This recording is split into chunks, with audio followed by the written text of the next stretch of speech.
Salut à tous, c'est Bizarre et bienvenue dans cette nouvelle vidéo où je vais vous apprendre à entraîner des LoRa pour les modèles SDXL pour des personnes.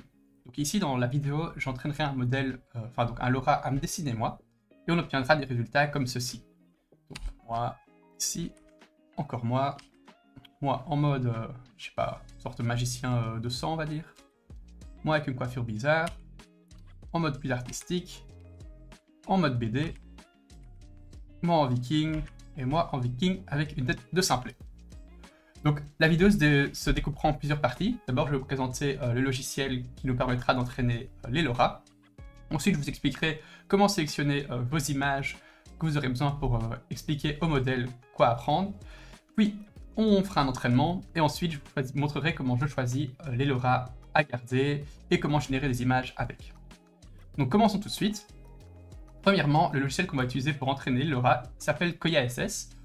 Je pense que c'est le logiciel le plus en vogue actuellement. Je vous mettrai le lien du GitHub en description de la vidéo.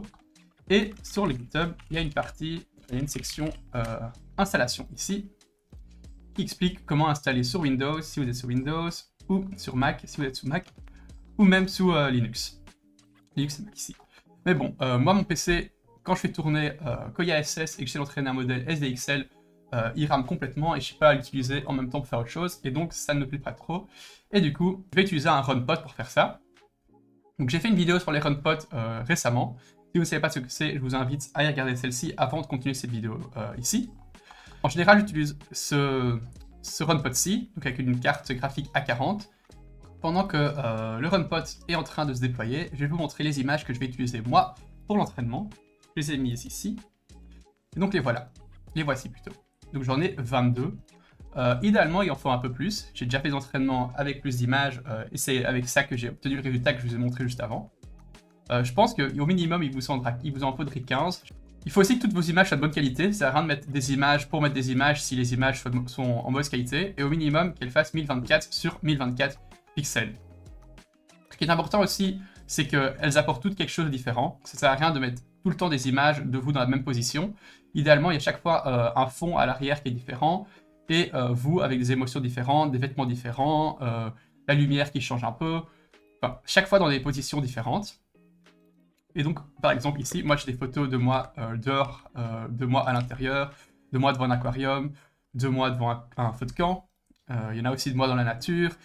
Il y en a de moi où on voit tout mon corps, des où on voit juste mon visage, des où j'ai un bonnet.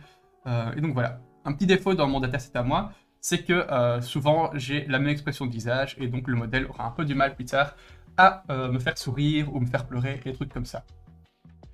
Donc voilà pour mes images. Maintenant, je vais retourner sur mon runpod, je vais voir s'il a fini de se déployer et on va continuer la vidéo de là.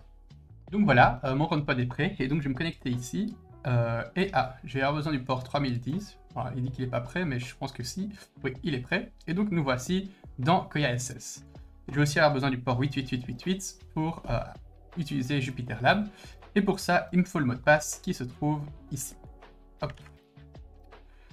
Voilà, parfait. Donc premièrement, je vais avoir besoin d'un modèle sur lequel je vais entraîner mon LoRa. Donc j'ai été sur CVTI. Donc j'ai choisi un modèle un petit peu au hasard. J'ai choisi celui-ci, le New Reality XL. Pas vraiment de raison, j'ai juste regardé les images ici. Je trouvais qu'elles étaient plutôt chouettes en général. Et je me suis dit que j'allais utiliser celui-là. Donc j'ai tout de suite le téléchargé. Hop, ici, copy link adresse. Je vais aller dans mon Jupyter Lab. Je vais aller dans Stable Diffusion, Modèle, Stable Diffusion. Et ici, ouvrir un terminal et écrire wget-O. Le nom du modèle, c'est New Reality. Donc ça, c'est le nom qu'on donne au fichier en fait, mais je préfère garder le même nom qu'il a sur Koya sur CVTI. Donc New Reality.cf10source. Je crois que j'ai fait une faute. Oui, il faut un E ici. Non, ici, cf10source. Suivi de l'URL. Hop, CTRL V, on colle et on fait Enter. Ensuite, on va regarder si le téléchargement se passe bien en ouvrant un deuxième terminal. On écrit tlf, on colle wget, enfin wget log, et il est déjà à 7% de téléchargement de notre modèle. Parfait.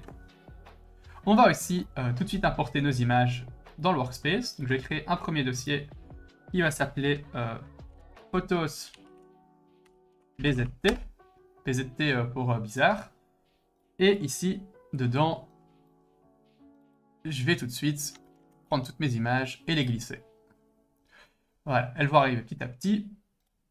Et donc voilà. On peut déjà aussi créer un dossier dans lequel on mettra le LoRa quand il sera entraîné. Enfin, où Koya SS mettra le LoRa une fois qu'il est entraîné plutôt. Et on va l'appeler LoRa BZT. Donc je pense qu'on a plus ou moins tout pour commencer l'entraînement. Donc on a nos images qui sont ici. Et on a un dossier, on a notre modèle sur lequel on va entraîner le LoRa. Et puis on a un dossier pour mettre nos outputs. Il reste une chose à faire, c'est annoter toutes ces images pour expliquer à Koya SS ce qui est dessiné sur chaque image. Donc ça s'appelle captionner les images, donc créer des captions. Et il y a plusieurs façons de faire. Je vais vous en montrer une qui marche moyennement bien. Et puis je vais vous montrer comment moi je fais pour avoir des résultats qui me plaisent moi. Donc dans Koya SS, on a ici un petit onglet Utilities. On peut aller ici dans Captioning, donc c'est par défaut, c'est ça. Et ici, on peut choisir un captioner. Donc il en existe quelques-uns. J'ai déjà essayé Blip et j'ai déjà utilisé W14. Blip, il est plus facile à utiliser. Donc c'est celui-là que je vais utiliser pour cette vidéo-ci. Ici, il faut mettre le dossier des images pour lesquelles on va générer des captions. Donc c'est ce que je vais faire. C'est ce dossier-ci. Je vais copier le pass. Je vais aller ici. Je vais écrire un petit slash et coller le pass. Voilà. Ensuite, .txt, je ne change pas. Et puis il faut un préfixe. Donc ici, je vais dire qu'il faut que chaque description d'image commence par a picture of BZT et puis virgule. Ensuite, postfix, j'ai pas besoin. Batch size, c'est très bien. Et puis, tout ça, c'est bon. Et j'ai cliqué sur Caption Images. Et normalement, ici, on va voir après apparaître des captions pour chacune de mes images. On va aller chercher les logs de Koya SS, donc ils se trouvent ici. Je vais retourner ici dans le run, dans Jupyter Lab. Et ici, je vais écrire tail f suivi du fichier pour les logs. Voilà, donc il est en train de télécharger un modèle pour pouvoir captionner toutes nos images. Et une fois qu'il aura fait ça, on va voir des fichiers TXT apparaître pour chaque image. On va attendre qu'il ait fini. Et voilà, il commence à captionner toutes nos images et vous voyez que ça va plutôt rapidement. Voilà, il a fini. Normalement, si ici voilà, elles apparaissent toutes. Et donc si je regarde, j'ai chaque fois un fichier TXT qui a le même nom que l'image avec une description. Donc, par exemple, ici, cette description-ci, c'est pour cette image-ci. Là, un peu grande là. Donc, a picture of BZT. A man in a suit and a tie holding a glass of wine. Donc c'est une description, mais vous voyez qu'elle est assez vague. Et ça va pas du tout suffire pour que le LoRa comprenne ce qu'il doit décider et ce qu'il doit apprendre. Et donc, il faut des captions beaucoup plus travaillées. Ma technique, et je pense que c'est l'idée générale, c'est de décrire tout ce qu'il y a sur l'image, sauf ce que tu veux associer au token BZT. Enfin, sauf ce qu'on veut que le LoRa associe au token BZT plutôt. Donc ici, j'ai envie d'entraîner le LoRa à me dessiner moi.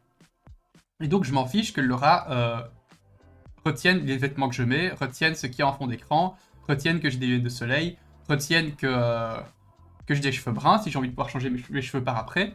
Et donc je vais décrire tout, sauf ce qui est profondément lié à moi. Je sais pas si je suis clair, mais donc tout ce qui est moi, je ne l'écris pas, et tout ce qui n'est pas moi, je l'écris. Donc, en fait, tout ce qui est moi, ce sera inclus dans cette partie-ci du prompt, et tout le reste, je vais l'écrire moi-même. Donc je vais par exemple écrire a picture of BZT, holding a flute of champagne. J'ai écrit smiling, sunglasses, puis blurry background, keep up with people and trees. Je vais aussi dire que c'est un upper body shot. Je vais dire que j'ai un red tie, mais c'est pas vraiment tout à fait rouge. Suit, peut-être mettre plutôt tout ça à l'avant.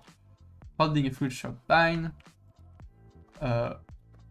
Wearing a red tie. And a suit, sunglasses, blurry background with people and trees. et c'est plus ou moins tout. Et donc il faudra faire ça pour chaque image pour que Koya comprenne ce qu'est sur l'image et qu'il comprenne ce qu'il doit associer au token BZT. Alors, moi je suis un peu flemmard et donc j'aime pas copier mes images à la main parce que ça prend du temps. Et donc j'utilise ChatGPT pour faire ça. Évidemment, il faudra la version payante de ChatGPT parce qu'il faut lui uploader des images. Et donc j'ai créé un petit GPT que j'ai appelé Caption Crafter et dans lequel je peux glisser mes images une à une ou même par plusieurs si je veux. Par exemple, je peux en glisser 4 à la fois, hop. Et quand je lui envoie ça, il me génère lui-même les descriptions des images. Voilà. A picture of a man with short brown hair, upper body shot, smiling, looking slightly to the left, wearing a black suit, white shirt, and a burgundy tie, holding a champagne flute, outdoors with blurry people and trees in the background in daylight. Donc c'est plus ou moins ce que j'avais écrit, sauf qu'il le fait beaucoup mieux que moi et que c'est beaucoup plus rapide. Et donc je vais faire ça pour... moi je vais uploader toutes mes images dans ChatGPT, je vais copier-coller toutes les descriptions qui me génèrent, et puis je vais les coller dans les fichiers TXT chaque fois. Donc si vous avez ChatGPT, vous pouvez faire comme moi, et sinon, il va falloir le faire à la main ou trouver une autre solution. Donc on se retrouve une fois que j'ai fait ça. Voilà, donc j'ai fini. Je vais vous montrer quelques-unes des captions, comme ça vous avez quelques exemples. Donc celle-là, je vous avais déjà montré. Donc j'ai écrit a picture of BZT man, upper body shot, smiling, short brown hair, looking away from the camera, wearing sunglasses, dark suit with white dress shirt, maroon tie, holding a champagne flute, outdoors, blurry background with trees, and people, bright daylight. Donc ça décrit cette image-ci. Alors j'ai décrit aussi la couleur de mes cheveux, comme ça je pourrais la changer par après. Donc la couleur de mes cheveux ne sera pas collée, enfin ne sera pas incluse dans le mot BZT. Malheureusement, vous remarquerez qu'il va souvent avoir du mal à me donner une autre coupe de cheveux parce que souvent, sur mes photos, j'ai la même coupe de cheveux. Donc, passons à une autre image, par exemple celle-ci, on va dire. Je pense que c'est cette description-ci. Oui. Donc, a picture of BZT man, full body shot, man with a beanie and a scarf. Donc, j'ai une écharpe et j'ai un bonnet. Neutral expression, looking at the camera. C'est pas entièrement juste, peut-être l'enlever carrément. Hop. Wearing a grey sweater, donc je décris mes vêtements parce que j'ai pas envie que mes vêtements soient associés à ce mot. Jeans, hiking boots, standing by a lake, oui, clear water and rocky shore, mountain background, très bien. Encore une, on va dire, par exemple celle-ci, je suis dans un bar. Voilà, donc picture of BZT man, upper body shot, short brown hair, looking at to the sides, très bien, wearing a blue hoodie, très bien. Seated in a pub with wooden decor, c'est exactement juste. Dim lighting, et tout ça, c'est très bien aussi. Et donc voilà. Et une fois que ça c'est fait, on va pouvoir retourner dans Koya SS une fois de plus. Donc on va aller dans l'onglet LoRa, parce qu'on va entraîner un LoRa. Puis ici, on doit choisir le modèle sur lequel on veut entraîner notre LoRa. Donc, nous, c'est un modèle custom, vu qu'on l'a téléchargé nous-mêmes, et c'est un modèle SDXL. Il va falloir trouver le chemin de notre LoRa. Donc pour ça, on retourne où on l'avait installé. On l'avait installé dans Stable Diffusion, Models, Stable Diffusion, et il est ici. Et je vais de nouveau copier le pass, et donc ici, mettre un slash suivi du pass. Très bien. Ensuite, le deuxième petit tab, il faut mettre des folders pour l'entraînement, et on peut le faire à la main, mais il y a un petit onglet ici, Dataset Preparation, qui le fait pour nous, et c'est celui que je vais utiliser. Donc je vais cliquer sur Dataset Preparation, et ici, je vais écrire le token associé à moi. Donc c'est BZT. J'en ai pas encore parlé en fait, donc je vais le faire maintenant. Mais du coup, il va falloir choisir un nom qui va activer la personne à dessiner, et ici c'est BZT pour bizarre. Et donc le token à choisir, il vaut mieux utiliser un token qui n'a pas déjà une signification. Donc par exemple, si j'avais utilisé le mot, si j'avais utilisé bizarre en entier, probablement que R, ça veut dire quelque chose dans le modèle Stable Diffusion, et il y a beaucoup de chances qu'il y ait déjà un sens associé à ce token. Et donc, si j'entraîne le LoRa à me dessiner quand j'utilise le mot bizarre, il se peut que le mot R change de signification et que même il ait du mal à se dissocier de cette ancienne signification. Et du coup, il vaut mieux utiliser un token qui veut rien dire. Ou alors, un autre truc qui marche aussi pour entraîner des personnes, c'est utiliser une personne qui existe déjà. On pourrait pu utiliser par exemple Tom Cruise. Et alors à ce moment-là, il part pas de zéro pour entraîner le concept. Il repart d'un concept existant qui ressemble un petit peu. Il va oublier le concept existant et il va le remplacer. Enfin, il va pas l'oublier en fait. Il va le modifier pour qu'il colle plus à ce qu'on veut. Donc moi j'avais fait un test une fois avec Eden Hazard. Ça a très bien marché, mais par contre, dans toutes mes générations, j'avais des vêtements de sport et j'avais beaucoup de mal à ne pas avoir des vêtements, genre des trainings ou des maillots de foot. Et du coup, je préfère quand même utiliser un token qui n'est pas utilisé. Donc je vais utiliser BZT ici. Ensuite, ici, il faut mettre le class prompt. Donc c'est une indication sur qu'est-ce que c'est BZT. Donc moi, je suis un homme, donc j'écris man. Si vous, faites ici un modèle pour votre chien, ici, il faudra mettre dog par exemple. Ou si c'est pour une femme, bah, ici, il faudra mettre woman. Et du coup, il faut aussi que ce class prompt se retrouve dans toutes les descriptions d'images. Donc, vous voyez bien que c'est a picture of BZT man chaque fois. Ensuite, ici, il va falloir mettre le dossier où se trouvent nos images d'entraînement. Donc, pour moi, c'est ici, c'est les photos BZT. Donc, je vais de nouveau copier le pass. Et ici, je vais faire /coller. Les repeats, c'est le nombre de fois que Koya SS va utiliser chaque image par itération d'entraînement. Donc 40, moi je trouve que c'est un peu beaucoup, donc je vais mettre 20. À nouveau, ça dépend, c'est pas une science exacte, donc il n'y a pas de bonne solution. Là, je vous montre ce qui a marché pour moi. 40, c'est peut-être une bonne idée, moi je trouve juste que c'est un peu trop. Donc voilà. Les regularization images, moi je ne les utilise pas. En gros, l'idée c'est que si vous avez peur que tous vos hommes recommencent à ressembler à BZT, parce que... Enfin, commencent à me ressembler du coup, parce que à force d'entraîner le modèle à dire que les hommes sont des BZT, il va peut-être oublier comment on dessine un homme normal, et donc une idée c'est de ici lui donner plein d'images d'hommes qui sont pas moi, pour qu'ils se souviennent comment dessiner les autres hommes. Bon ici, vu que le but c'est de me dessiner moi, si tous les hommes deviennent des moi, c'est pas grave, c'est même presque bien en fait, parce que si je veux dessiner d'autres personnes que moi, je désactive le Lora et c'est parfait. Donc j'utilise pas ça. Et ensuite il faut mettre la destination, et ça ce sera ici. Donc je copie le pass de nouveau, et je vais le coller ici, paf. Et puis je vais faire prepare training data, clic, et normalement il va me générer un nouveau dossier, enfin 3 nouveaux dossiers dans celui-ci. Donc il y aura un dossier images où il y a mes images avec les captions. Il y aura un dossier log où il y aura les logs générés par Koya SS quand il fera l'entraînement, mais ça du coup on s'en fiche un petit peu.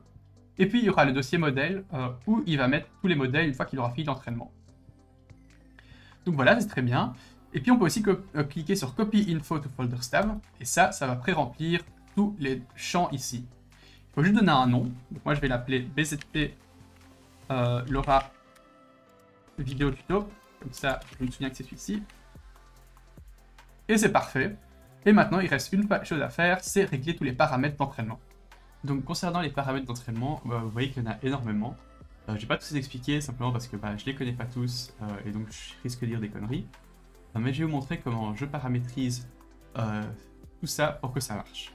Donc, premièrement, vous voyez qu'il y a des presets, et donc on va utiliser un des presets existants, celui-ci, le Lora AI Character Standard V1.1. Donc on clique et il va déjà changer plein de choses. Aujourd'hui, je vais passer en revue les caractères que moi je change. Donc premièrement, Change Back Size, moi je le mets à 2 parce que 3, parfois j'ai des erreurs comme quoi il n'y a pas assez de VRAM sur la carte graphique. Les epochs, par défaut, ils sont à 50, moi je mets 20 et j'enlève le max training epochs parce que du coup il est redondant. Et donc un epoch, j'ai déjà dit je pense, mais ça correspond à une itération d'entraînement. Donc pour un epoch, il va passer sur nos 22 images 20 fois chaque fois. Et donc ici, vu qu'on a mis 20 epochs, il va faire 20 fois un passage sur les 22 images 20 fois. Donc je sais pas si c'est clair, mais du coup il y aura 20 fois 22 fois 20 steps, ce qui fait 2 fois 20, ça fait 8800 steps. Mais vu qu'on a mis ici un train batch size de 2, il en fait 2 par 2, et donc au total on aura 4400 steps si on garde des paramètres comme ça. Et je vais garder comme ça, donc 20 époques. Ensuite, il faut bien vérifier qu'ici il y a les TXT. Le Mixed Precision, je garde bien FP16 chez les deux. Ça, je décoche. Ça aussi, je décoche. Ensuite, le LR scheduler, c'est bien constant. L'optimizer, je garde bien aussi Adam W. Ça, je touche pas. Le learning rate, moi, je le change. Je le mets à 0.05 et 0.05 ici aussi, et ici à 0.05 aussi. Ensuite, il faut bien vérifier que le max resolution est à 1024-1024. Enable buckets, on laisse cocher.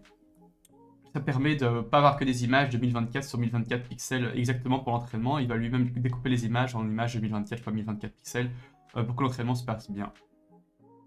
Donc ça, on met le même numéro ici, donc 0.0005, donc 4 zéros après la virgule. Ici, on coche pas, ça on coche. Et ensuite, il y a le Network Rank Dimension. Donc, en gros, ça va déterminer la taille de notre LoRa. Donc au plus ce chiffre est grand, au plus le LoRa est volumineux en taille. C'est-à-dire qu'il prend plus de place à stocker, mais en contrepartie, il peut stocker plus d'informations et donc potentiellement être de meilleure qualité. Moi, je vais utiliser 256 ici. Je crois que c'est déjà vraiment très grand comme taille, mais ça marche déjà très bien avec 128 ou même 64 comme taille ici aussi. Donc 256, hop. Comme ça. Le network alpha, je sais pas à quoi il sert. Moi, je le laisse à 1. Et ensuite, ça, je ne touche pas non plus. Oui, dans les settings avancés, ça, je touche pas. Gradient checkpoint, je coche, parce que sinon j'ai aussi des erreurs comme quoi j'ai pas assez de VRAM. Si vous arrivez à vous en passer, c'est mieux. Je crois que ça baisse la qualité et ça ralentit le training. Ensuite, ça, je touche pas. Ça, je désactive, donc je mets à 0. Et ensuite, ça, je coche. Et c'est tout. Donc ça, je sais pas à quoi ça sert, mais sur les tutos que moi-même j'ai suivis, il le désactive souvent. Et celui-ci, normalement, on n'en a pas besoin, parce que normalement, toutes nos images sont déjà plus grandes que 1024 x 1024 pixels. Mais si jamais c'est pas le cas, en cochant cette option, il va lui-même upscale les images pour qu'elles soient plus grosses, enfin plus grandes. Et donc je crois que c'est tout. Et du coup, on peut cliquer sur Start Training pour lancer l'entraînement. Et donc, si après on prend les logs de Koya SS, que j'ai malheureusement fermé entre temps, et qu'on regarde, F log, il devrait commencer à s'entraîner. Et donc, si on regarde dans le dossier ici, dans les logs, on devrait voir apparaître des trucs. Et dans modèle, il a créé un fichier comme ça, dans lequel on peut trouver toutes les informations. Ce fichier, il est assez pratique, parce que, je vais vous montrer, en fait, je vais arrêter cet entraînement-ci. Stop training, hop. Donc j'ai arrêté l'entraînement, et donc maintenant, si je copie ce pass-ci, hop, que ici, je refresh la page, donc j'ai perdu tous mes settings que j'avais enregistrés, et que je vais dans LoRa ici, et dans Configuration File, je colle ce fichier, et je fais load, ça suffit à remettre tout en ordre pour relancer un training tout de suite. Donc vous voyez que mes paramètres que j'avais changés, donc j'avais mis ici 0.5, c'est de nouveau à 0.5, et je peux cliquer tout de suite sur Start Training, et normalement le training va redémarrer avec les mêmes settings. Et du coup il crée de nouveau le même fichier, parce que pour chaque lancement de training, il crée ce fichier avec les configs. Et c'est assez pratique parce qu'une fois qu'on a configuré une fois le fichier, on peut le réutiliser plein de fois.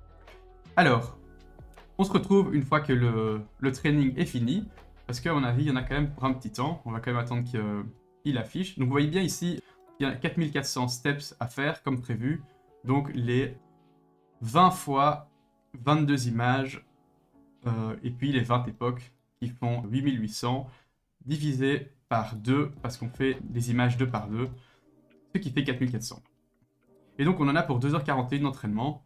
Je propose qu'on se retrouve une fois que c'est fait. Donc l'entraînement est fini. Moi entre temps j'avais fermé mon runpod, donc j'ai perdu mes terminales et tout ça. Mais normalement, si vous retournez dans votre dossier output, dans le dossier modèle, vous devriez voir tous vos fichiers LoRa présents ici. Et donc maintenant, tout ce qui reste à faire, c'est tester tous ces fichiers et voir lequel on a envie de garder comme LoRa pour notre personne, donc pour moi. Donc je vais cut tous ces modèles, les 10 premiers modèles, parce que quand je fais plus que 10 à la fois, le runpod crash. Donc je retourne dans le workspace et je vais dans Stable Diffusion, je vais dans les modèles, je vais dans l'aura, et ici, je vais coller les 10 premiers modèles. Et je vais refaire ça pour les autres. Donc, je retourne dans le workspace, dans le dossier de sortie, dans modèle, et je les prends tous. Comme ça, je cut, je retourne dans le workspace encore une dernière fois, dans les modèles, l'aura, et je paste. Voilà. Et donc maintenant, on peut lancer Stable Diffusion, donc le port 3000, et tester une LoRa.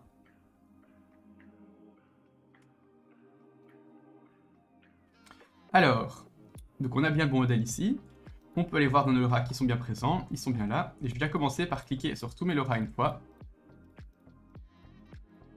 Donc j'en ai 20 à tester, mais on sait très bien que les premiers sont probablement pas bons du tout. Et alors il faut un prompt pour tester mon LoRa. Donc je vais aller sur CVTI, chercher un prompt rapidement. On va chercher une image qui nous plaît un petit peu. Par exemple celle-là, hein, la première ici. Et je vais juste prendre son prompt, paf, retourner en Stable Diffusion, coller le prompt.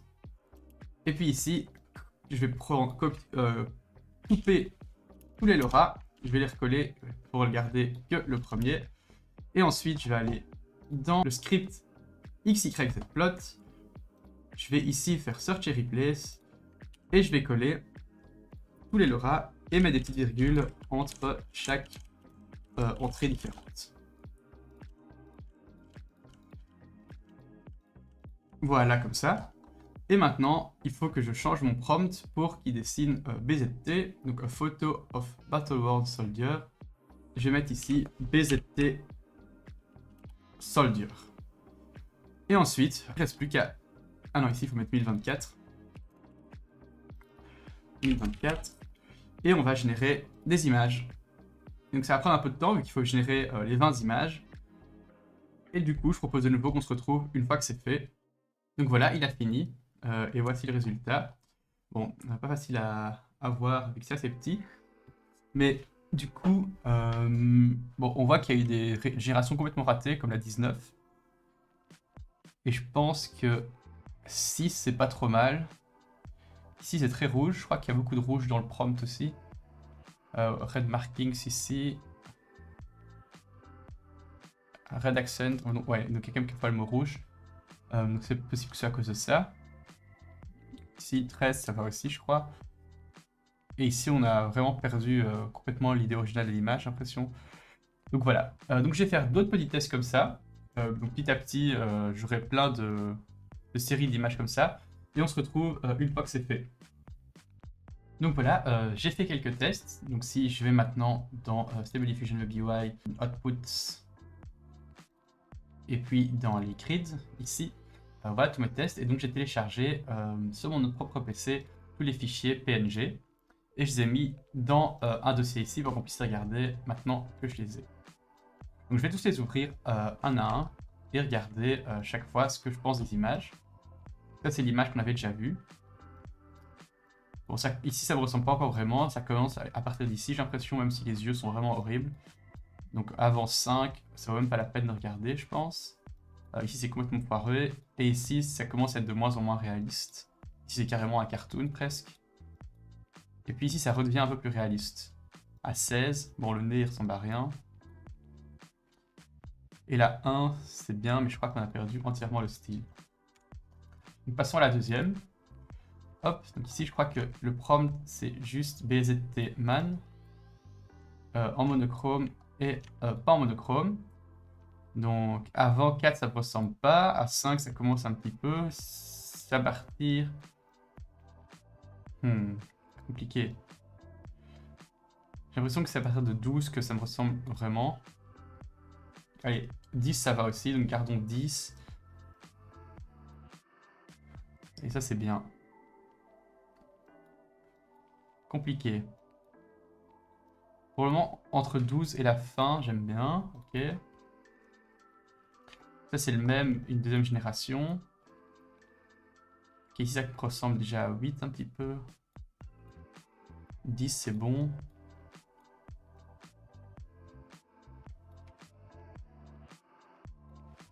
Ok.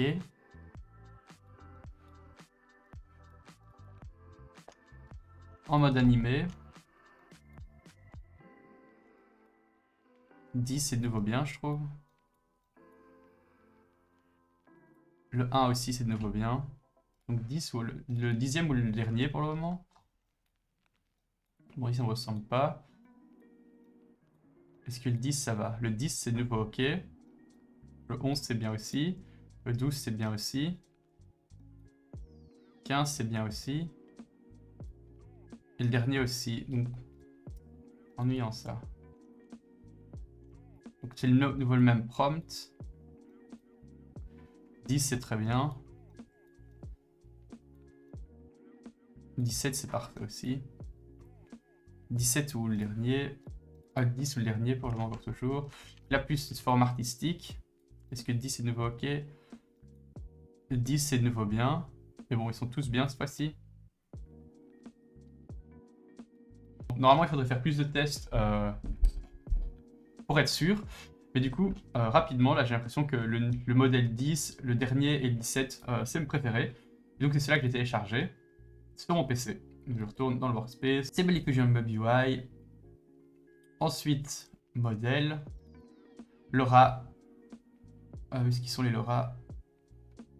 Ici. Et puis on avait dit 10 que j'ai téléchargé du coup. Le 17. Et le dernier. Hop, voilà. Et on se retrouve une fois que c'est téléchargé.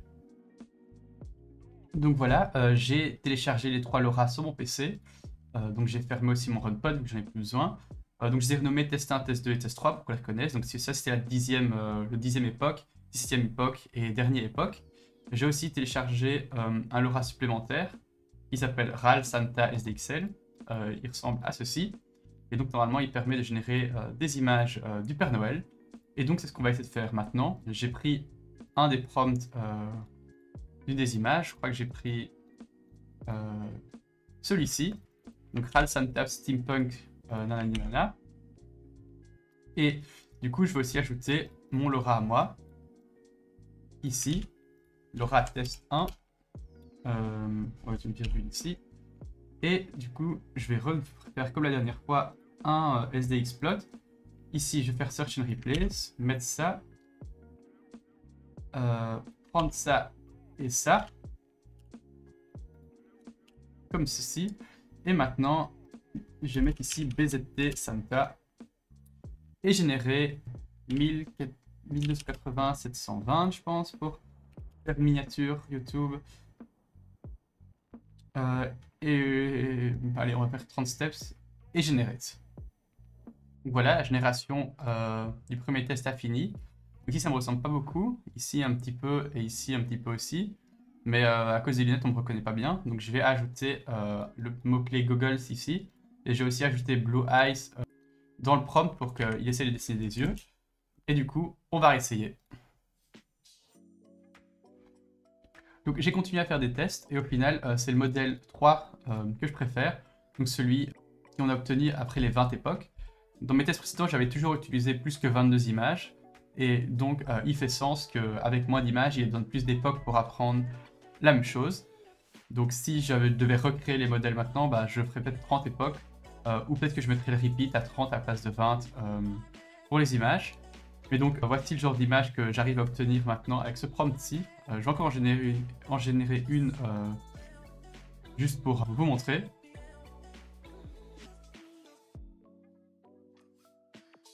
Donc voilà. Bon, c'est tout à fait. Enfin, l'image n'est pas du tout parfaite, il y a des problèmes à la bouche par exemple. Mais je trouve qu'on me reconnaît quand même bien. C'est carrément pas le meilleur LoRa que j'entraîne moi-même. Je pense que j'aurais utilisé beaucoup plus d'images. Peut-être que mes captions devaient un peu retravailler encore. Mais vous avez l'idée, c'est comme ça qu'il y a moyen de créer un LoRa sur soi-même. Et donc j'espère que vous aurez quand même bien aimé cette vidéo, que vous avez appris des choses, et bonne chance pour entraîner vos propres LoRa. Et à bientôt pour des prochaines vidéos.